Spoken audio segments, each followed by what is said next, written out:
Hello dear students, welcome to the chemistry session. Very good evening to everybody. Let us here discuss this part of the D block elements.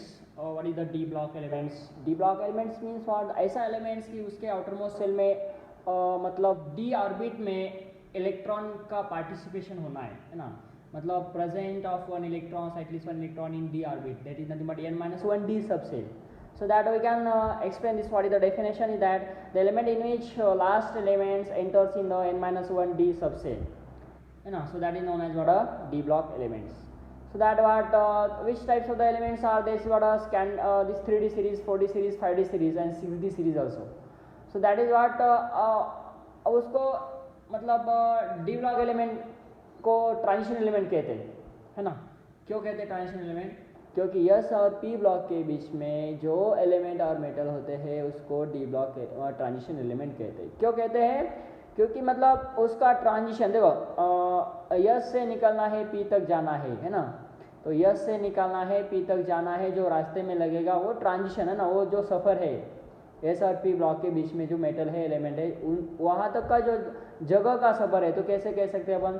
घर से निकलते ही कुछ दूर चलते ही रास्ते में है उसका घर. उसका घर मतलब किसका घर? उसका मतलब उस मेटल का, उस एलिमेंट का घर. So that is nothing but what? This elements are nothing but the metals. This is transition metals.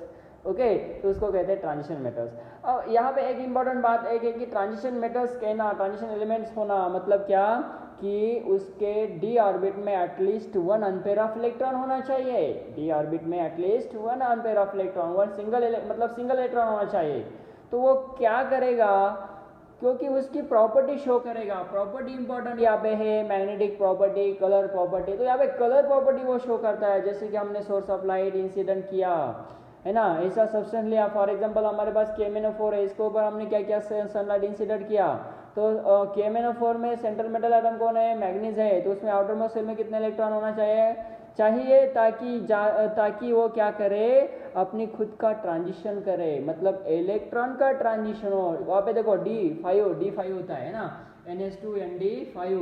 so that is nothing but what 4s2 3d5 होता है. so that 4s2 3d5 is nothing but d orbit contain this what unpair of electron. तो वहाँ पे 5 unpair of electron. तो वो क्या करेगा?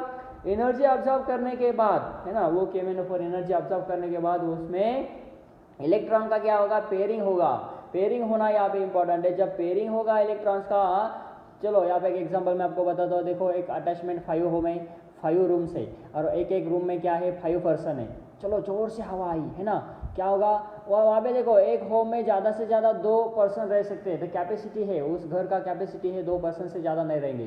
तो यहाँ पे कितने होम है? यहाँ पे ऐसे रूम्स है मतलब एडजेसेंट रूम है 5 रूम्स है. तो और उस 5 रूम में 5 पर्सन है. कैपेसिटी क्या है? एक रूम का कैपेसिटी 2 पर्सन रहने का है. तो अब देखो यहाँ पे जोर से हवा आई, ऐसा मतलब बादल है, यहाँ से जोर से हवा आई. हवा आने के बाद क्या होगा? बहुत जोर से हवा आई या कुछ मतलब बोल सकते तेज तूफान आई, है ना. तो क्या होगा कि ऐसा होगा कि वो जो 5 पर्सन है ना, 5 पर्सन नज़दीक आने की कोशिश करेंगे. तो नज़दीक आया मतलब क्या होगा? एक 2 रूम में मतलब पहले दो रूम में 2 पर्सन आएंगे और एक रूम में एक ही पर्सन रहेगा. लेकिन वो जो 5वां पर्सन है वो कहाँ पे रहेगा? उसके नज़दीक रहेगा ताकि वो 3rd रूम में रहे, है ना. तो वो नज़दीक रहेगा. लेकिन 2 रूम में कैसे आए? 2 आए. तो वहाँ पे 2 और 2 4 हो गए और एक अनपेयर रहा. तो वहाँ पे अनपेयर है, देखो वहाँ पे अनपेयर है मतलब सिंगल इलेक्ट्रॉन से. तो वहाँ पे वो ट्रांजिशन हुआ. कैसा हुआ?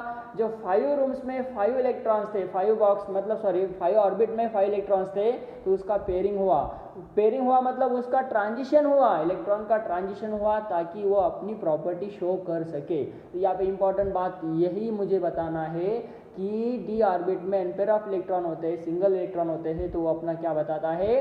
वो ट्रांजिशन होके आपकी प्रॉपर्टी बताता है, खुद की मैग्नेटिक प्रॉपर्टी बताता है और कलर प्रॉपर्टी बताता है. इसीलिए उसको क्या कहते हैं? ट्रांजिशन एलिमेंट कहते हैं. अब देखो जिंक सुपर कॉपर है, कॉपर मतलब कॉपर में डी में 10 इलेक्ट्रॉन्स है, तो वहाँ पे हम उसको ट्रांजिशन एलिमेंट नहीं कहेंगे कि हाँ वो ट्रांजिशन है, लेकिन उसका स्टैंडर्ड ऑक्सीडेशन स्टेट में देखा जाए +2 तो उसमें डी में 9 इलेक्ट्रॉन आते हैं, तो वहाँ पे भी अनपेयर ऑफ इलेक्ट्रॉन होता है ना।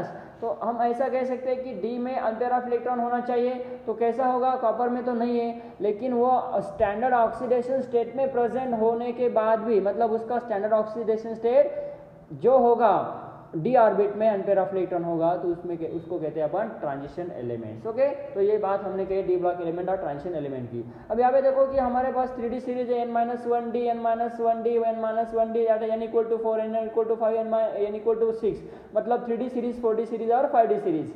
अब यहाँ पे देखो 3 सीरीज दिया है 3D 4D 5D, यहाँ पे एलिमेंट है 10 एलिमेंट यहाँ पे है। उसमें लास्ट एलिमेंट की बात करेंगे जिंक कैडमियम और मर्क्यूरी। जिंक कैडमियम मर्क्यूरी में D block element D orbit में 10 इलेक्ट्रॉन है, मतलब कंप्लीटली फुलफिल्ड इलेक्ट्रॉन्स है, तो वहाँ पे वो ट्रांजिशन एलिमेंट नहीं होते। देखो जिंक कैडमियम और mercury these are not transition element because of there is a no unpair of electron in d orbital, और as well as standard oxidation state is also there is absence of unpair of electron, that's why zinc cadmium and mercury is not a transition metals। okay, उसके बाद copper Ag और Au मतलब copper silver और gold, ये 3 जो element है उसको coinage element कहते हैं, है ना।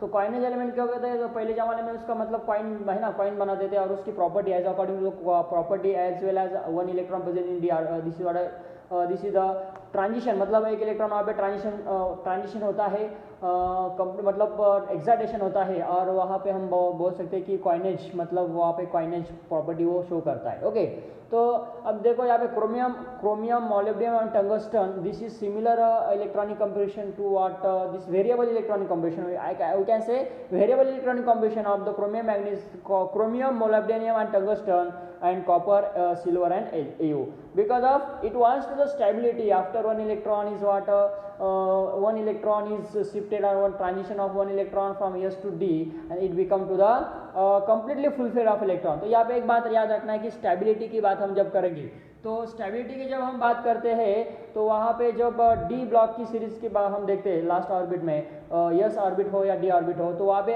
अनपेयर ऑफ इलेक्ट्रॉन होना चाहिए, हाफ इलेक्ट्रॉन हो तो स्टेबल होता है, कंप्लीटली फुलफिल इलेक्ट्रॉन है तो स्टेबल होता है, मतलब D5 है तो स्टेबल है, D10 है तो स्टेबल है, S1 है तो स्टेबल है, S0 है तो स्टेबल है। तो याद रखना है हाफ फील्ड और कंप्लीटली फुलफिल यहाँ पे क्या होता है, स्टेबल होता है। अब देखो एलिमेंट की हम बात करेंगे, scandium titanium 3D series, scandium titanium हैंडियम chromium manganese iron cobalt nickel copper और जिंक, है ना। तो यहाँ पे हम याद कैसे रखेंगे, वहाँ पे शांति युवानाथ क्रोमियम फेकोनी तांबा झेला, ये भी हम आपको ट्रिक सबको यहाँ पे याद रख सकते हैं, शांती युवानाथ क्रोमियम फेकोनी तांबा झेला, ही एक मराठीत तुम्हाला ट्रिक सांगितले। त्यानंतर आपण इथं असं म्हणू शकतो सायन्स टीचर वैष्णवी कुमारी मन फेकोनी क्यों जलते हो, है ना। और ऐसा भी लिख सकते हैं सचिन तेंदुलकर वर्ल्ड कप में फिर कोई नया कप जीतेगा, है ना। तो ये भी 3 ट्रिक मैंने आपको यहाँ पे बता दी।